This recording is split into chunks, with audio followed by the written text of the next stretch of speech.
Sir अगर मैंने कोई गाड़ी खरीदी है तो क्या मेरे को उसका इनपुट टैक्स क्रेडिट जो मैंने जीएसटी पे करा उस गाड़ी को खरीदने के लिए, क्या मुझे वो क्रेडिट मिलता है अपने बिजनेस में? मैं आपको ये बताना चाहूंगा कि जनरली नहीं मिलता है,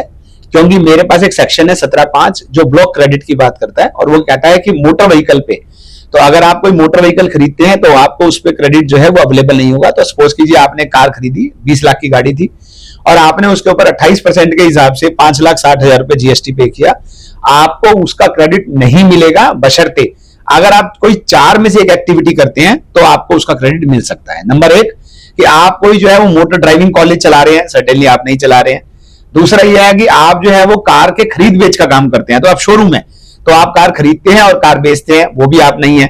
जो तीसरी और चौथी चीज है वो एक आम जनता के लिए हो सकती है, और वो क्या है कि अगर मैं वहां से कोई ट्रांसपोर्टेशन ऑफ द गुड्स करता हूं, तो आपने एक मोटर व्हीकल खरीदा, मान लीजिए आपने एक ट्रक खरीदा, और उस ट्रक से आप जो है वो ट्रांसपोर्टेशन ऑफ गुड्स की सर्विस देते हैं, तो आपको उसका क्रेडिट अवेलेबल है। और फोर्थ है कि आप ट्रांसपोर्टेशन ऑफ पैसेंजर्स करते हैं, तो सपोज कीजिए कि आपने कार खरीदी और आप उससे रेंट ए कैब की सर्विस दे रहे हैं, अपने एम्प्लॉय को ट्रांसपोर्टेशन ऑफ पैसेंजर की सर्विस दे रहे हैं, तो उस केस में आपको जो है वो क्रेडिट जो है वो अवेलेबल हो जाता है। तो ये ध्यान रखने वाली बात है कि अगर ये 4 चीजों के लिए आप अपनी मोटर व्हीकल को यूज करते हैं तो आपको उसका क्रेडिट मिलता है, अदरवाइज आपको उसका क्रेडिट अवेलेबल नहीं होता है। एक बात और है कि अगर आपको मोटर व्हीकल का खरीदने का क्रेडिट नहीं मिलता है, आप उस कैटेगरी में फॉल करते हैं, तो आपको उसकी इंश्योरेंस का, उसकी रिपेयर मेंटेनेंस का भी क्रेडिट जो है वो उसकी सर्विसिंग करवा रहे हैं, तो आप उस पर जो जीएसटी पे कर रहे हैं उसका क्रेडिट भी आपको नहीं लेना है। ये बात भी ध्यान रखनी चाहिए। तो अगर आपको क्रेडिट मिलता है मोटर व्हीकल का तो उनका भी क्रेडिट मिलेगा, अगर मोटर व्हीकल का क्रेडिट अवेलेबल नहीं है तो आपको इंश्योरेंस मेंटेनेंस का भी क्रेडिट आपको नहीं मिलेगा।